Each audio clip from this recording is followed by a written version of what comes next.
María José Benavente y Álvaro Migueles son los conductores de la buena costumbre de hablar de nuestros temas. Te escuchan y opinan de los temas que te interesan. Confía, es buena costumbre.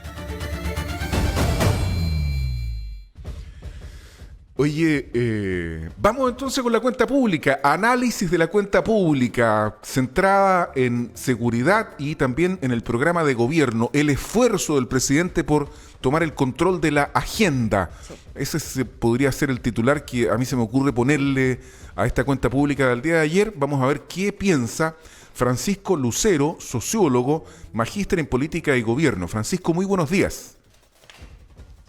Hola, buenos días, Álvaro, María José. Muy buenos días, Francisco. ¿Te hacen sentido las primeras palabras de Álvaro con respecto a esta cuenta pública? Un esfuerzo, no sé si exitoso o fracasado, de poder controlar la agenda y reafirmar su programa de gobierno. Claro, una característica principal de las primeras cuentas públicas, es decir, el primer año, un gobierno entrante, es que no se va a centrar en lo hecho, porque no hay un plazo considerable para dar una cuenta pública en estricto rigor, y lo que se hace es más que nada una serie de anuncios que buscan, como bien dice Álvaro, proyectar o generar las perspectivas de lo que viene en términos de inversión, en términos de proyectos de ley impulsados por el gobierno, y eso es lo que vimos. Vimos un discurso coherente, no podemos negarlo, bastante coherente. Podemos decir incluso que a nivel discursivo, a nivel de estilo del presidente, estuvieron las notas más altas desde el punto de vista de muchos analistas. Él está como dando forma a la estructura discursiva. Yo diría que la ha pulido mucho desde los primeros días de candidato, cuando deja de ser diputado y es candidato, al discurso de ayer. Yo diría que se ha perfeccionado mucho el presidente Gabriel Boric. Creo yo, también coincido contigo, Francisco. Sí, podríamos decir que quedó atrás el Boric errático con las cifras. Y acá vemos a alguien más empoderado en términos de cada uno de los tecnicismos también, incluso asociado a las carteras, que no es menor, haciendo las pausas necesarias cuando lo requiere para mantener la atención de la audiencia. Es decir, en términos retóricos y formales, yo diría que fue lo más sólido.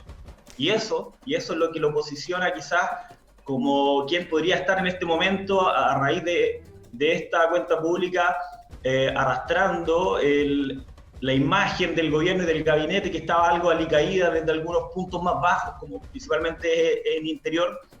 Entonces, el momento de exposición que tuvo el presidente fue idóneo, fue adecuado con esta cuenta pública.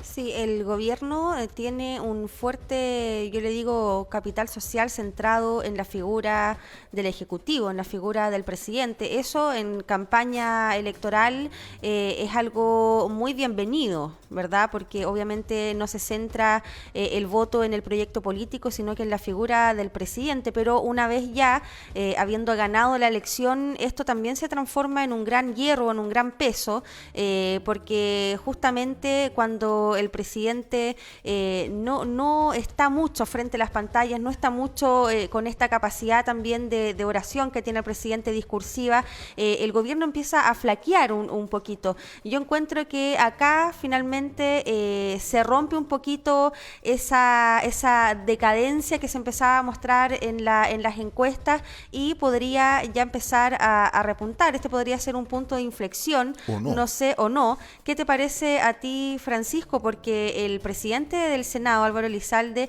ha señalado, no me acuerdo las palabras exactas, las voy a buscar, pero él dijo, este es un buen comienzo de gobierno. Es decir, yo no sé si lo quiso ayudar o lo quiso perjudicar. Es como que casi que estos 2 meses y medio del gobierno no ha hecho nada, y que finalmente, con la instalación tan difícil que tuvo el gobierno desde los primeros días, este es como el verdadero comienzo.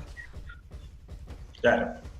Sí, yo también diría que quizás no ha sabido compensar mediáticamente los aciertos que sí ha tenido el gobierno, y por lo tanto ha primado más una nube o una imagen un poco más opaca de su instalación, pero ha tenido aciertos también que que en su momento ha podido destacar, por ejemplo, en el Ministerio de Economía y su acuerdo con la CUT y los gremios de las pymes, en materia salarial principalmente, y el programa Chile Apoya.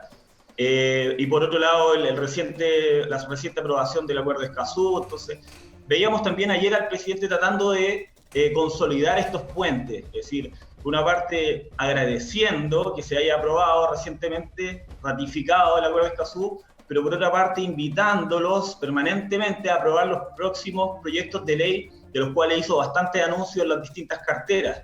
Entonces, está tratando de que esa alianza se dé, porque sabemos que es su principal obstáculo para la implementación de un ambicioso proyecto transformador, que fue lo que escuchamos, ambicioso tanto en términos del financiamiento como en términos de la amplitud de la misma y la profundidad de algunos de los cambios, como es en la reforma tributaria, que es el pilar de todo el resto de proyectos y políticas que busca implementar.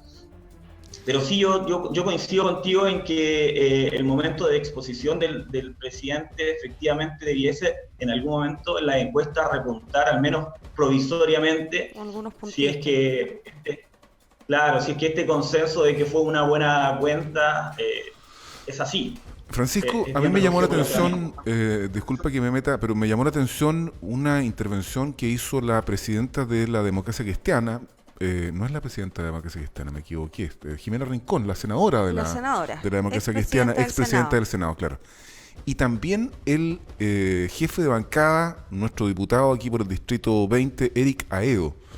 Ambos centraron sus intervenciones post cuenta en la agenda de seguridad. Y la senadora Rincón fue muy crítica y dijo: el presidente en materia de seguridad está reviviendo proyectos que él mismo cuando fue diputado rechazó. Entonces, ahí yo veo una dificultad para lo que tú estás diciendo, porque en las reformas gruesas, el presidente de la República va a necesitar necesariamente de los votos de la Democracia Cristiana, aunque tiene pocos diputados, pero son 8, y los senadores demócratas cristianos también. Y sin embargo, yo estoy vislumbrando cada vez con mayor claridad que la Democracia Cristiana está muy crítica del gobierno del presidente y está centrando su discurso en los asuntos de seguridad. Y la senadora Rincón, ¿para qué decir? Ella hizo peor en general al presidente, por lo menos lo que yo vi de sus declaraciones.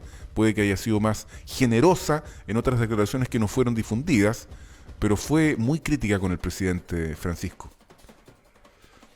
Sí, bueno, se está consolidando lo que en algún momento, una vez obtenidos los resultados de las pasadas elecciones presidenciales, planteó la bancada de la ADC que sería oposición, y lo está haciendo claramente. Entonces, está poniendo siempre en énfasis o remarcando aquellos puntos que son los talones de Aquiles del gobierno actual, y bien sabemos que seguridad es quizás el principal de ellos, tanto por quien está a cargo del interior, que quizás ha sido la figura pública con mayores traspiés y que se había depositado más altas expectativas, y por lo tanto el contraste entre desempeño y expectativa ha sido mayor. Pero también el tema de la coherencia discursiva, esta evolución y esto que llevó en algún momento a decir que Boric era el voltereta, ¿cierto? En términos coloquiales, porque cambiaba mucho de parecer con respecto a sus declaraciones, de acuerdo a la etapa política en la cual se encontraba. Yo creo que eso que convirtió en fortaleza en su campaña, lo puede convertir en fortaleza ahora, y es que precisamente estos puentes que busca establecer con el Congreso y con quienes están hoy día teniendo más un rol de oposición, solo los puede lograr en la medida en que flexibiliza, y lo que en algún momento se pudo entender como un proyecto rígido comienza a ser un proyecto más permeable de las propuestas de la oposición, y como ocurrió finalmente al aceptar, que no lo hizo de la mejor forma porque se terminó dando en el Senado, pero la discusión de entre un estado intermedio o un estado de excepción, y terminó primando entonces la misma política pública de continuidad. Entonces, por una parte tenemos los ritos republicanos en los cuales Boric ha andado muy bien, ¿cierto?, en esta continuidad. Vimos ayer un reconocimiento permanente a las gestiones anteriores, una lectura histórica, ¿cierto?, en materia tanto de la relación del Estado con el pueblo y la reparación que tiene que hacer aún pendiente, pero también en los aciertos de algunos de sus precedentes, como cuando hace este anuncio de que para crecer al 4% se necesita volver a crecer en productividad en 1.5, y reconoce que eso sí ocurrió en el gobierno de Lagos. Reconoce a Piñera nuevamente la gestión en salud. Claro. Entonces yo creo que ya eso se va desdibujando un poco, el que, por ejemplo, en materia de seguridad hayan algunas incoherencias en términos de lo que planteó antes y lo que está implementando, porque Francisco, vemos a un presidente... Sí, perdona que te interrumpa, pero ahí yo me quiero detener porque justamente hasta cuándo la oposición va a tener esa argumentación para poder debilitar al gobierno. ¿El de la voltereta? Claro, el de las volteretas, el de la contradicción permanente con respecto a ese tema en particular, en materia de seguridad. Vimos que al comienzo del discurso Gabriel Boric hace una mezcla que, claro, cuando habla parece sutil, pero a mí me parece también muy grotesca. Él habla, como tal señaló Francisco, reconociendo todos los discursos de los presidentes de la República en Chile, afirmando que gobernar es muy difícil, porque justamente en esos discursos él encontró bastantes desafíos, y después él señala o reconoce a las víctimas del estallido social y da una frase con respecto a la no repetición, ¿verdad?, al apego irrestricto de los derechos humanos, y posterior, inmediatamente a aquello, reconoce la gestión de los 30 años tras el retorno a la democracia. Él agradece a las personas que lucharon para poder recuperar la democracia en nuestro país, y también reconoció el avance en derecho, en materia social en estos 30 años, que sin duda él reconoce que falta y todo eso, pero es como una mezcla compleja lo que hace el presidente Gabriel Boric. Lo que yo creo, Francisco, que lo que está haciendo ahí el presidente es Tiene muchos guiños. Darle a cada uno lo suyo,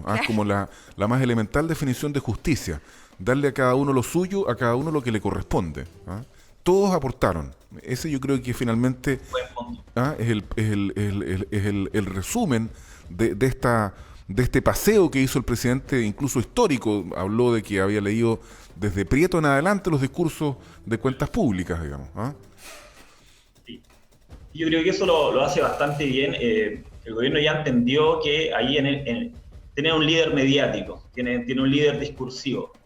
Y yo creo que van a sacar provecho de eso. Ahora las incoherencias, las inconsecuencias que mencionábamos, yo creo que van a ir desapareciendo en el tiempo, en la medida en que la figura de Boric presidente se impone por sobre la figura de Boric diputado. Entonces, y eso ya va a pasar. Sabemos que el electorado, cuando está conflictuado con las instancias representativas, que es lo que desató el estallido social y esta crisis de representatividad que arrastramos hace tiempo, es un electorado que siempre piensa o bien en negativo, es decir, siempre va a apoyar las ideas que contradicen gestiones previas, porque es lo que evoca la idea de no queremos más de lo mismo, ¿cierto?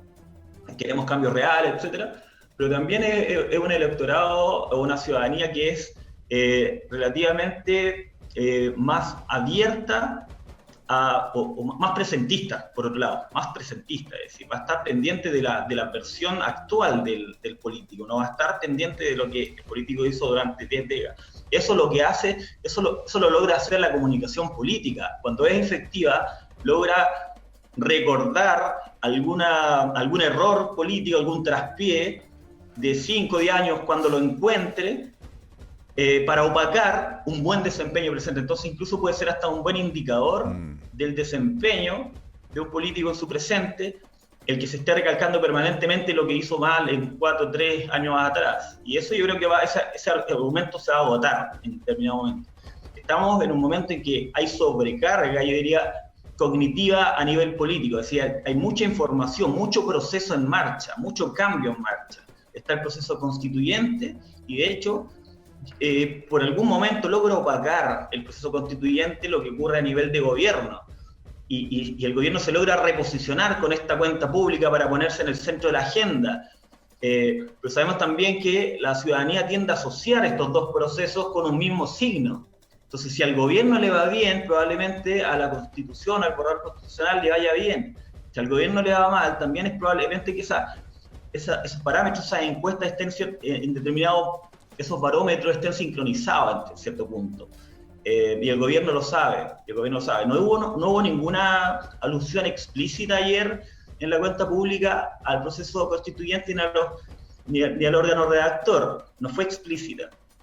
Pero sí este llamado a esta relevancia del contexto histórico por el cual estamos viviendo, ¿cierto? Es lo mismo que está implementando en esta campaña que generó controversia hace poco, que lanzó el gobierno, una campaña para informar a la ciudadanía sobre el proceso constituyente, es decir, Claro. la historicidad, la importancia de lo que estamos viviendo. Bueno, los ecos de la cuenta pública presidencial en el estupendo análisis de Francisco Lucero, sociólogo, magíster en política y gobierno. Muchas gracias, Francisco, por tu tiempo y por tu análisis. Muchas gracias y que tenga un muy buen día. Gracias a ustedes, buen día también. Buen día, Francisco. 1 minuto falta para las 8 de la mañana.